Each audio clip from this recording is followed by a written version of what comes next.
नमस्कार, police time 24 में आपका स्वागत है। जिले के पुराड़ा ग्राम में आदिवासी समाज का भव्य सामूहिक विवाह संयोजक विधायक संजय पुराम, सभापति सविता पुराम, उनके मार्गदर्शन में 140 जोड़ों का सामूहिक विवाह संपन्न हुआ, जिसमें बस्तर आदिवासी मादरी आदिवासी नृत्य आकर्षण रहा। इस अवसर पर सांसद एनडी किरसान, जिला परिषद अध्यक्ष लेखराम, पूर्व विधायक भैरव सिंह नागपुरे, केशवराम मानकर, विजय शिवनकर, एडवोकेट उपराड़े, बालाभाऊ अंजनकर आदि प्रमुखता से उपस्थित थे। अतिथियों ने समय के बचत के साथ पैसे की बचत भी होकर साफ किया। योजनाओं से 25,000 की मदद भी मिलेगी। कहा, ये सभी समाज ने करना चाहिए। सूत्र संचालन चेतन छिंके ने किया तथा आभार एडवोकेट संगीतवार ने किया। खरं म्हणजे हा जो माझा आदिवासी समाज आहे तो विकासापासून, योजनांपासून आणि शैक्षणिक दृष्टिकोनातून तो कोसो दूर आहे। या समाजाला एकत्र आणणे ही आजच्या घडीला काळाची गरज आहे।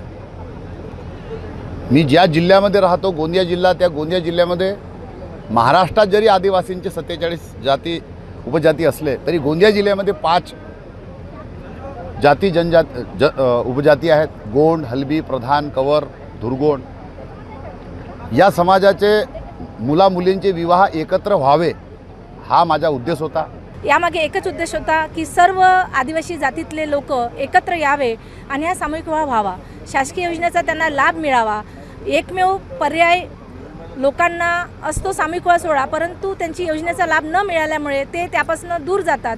परंतु या माध्यमातून ते योजनेच्या जवळ येतील, शासनाच्या योजना कशा मिळवायच्या याचा सुद्धा त्यांना अनुभव येईल आणि पुढल्या वर्षी 25 ऐवजी 50 द्यावे अशी सुद्धा मी शासनाला, मुख्यमंत्री, उपमुख्यमंत्री, आदिवासी मंत्री यांना सगळ्यांना विनंती करते की इतका पैसा खर्च होतो विकासावर, तर आर्थिक बाजू मजबूत करण्यासाठी आदिवासींची आपण 25 ऐवजी 50 करावे, जेणेकरून पुढल्या वर्षी याच्यापेक्षा जास्त विवाह आपण संपन्न करू। गोंदिया से सतीश पारधी की रिपोर्ट। ऐसी खबरों को देखने के लिए हमारे चैनल को लाइक और सब्सक्राइब करें। धन्यवाद।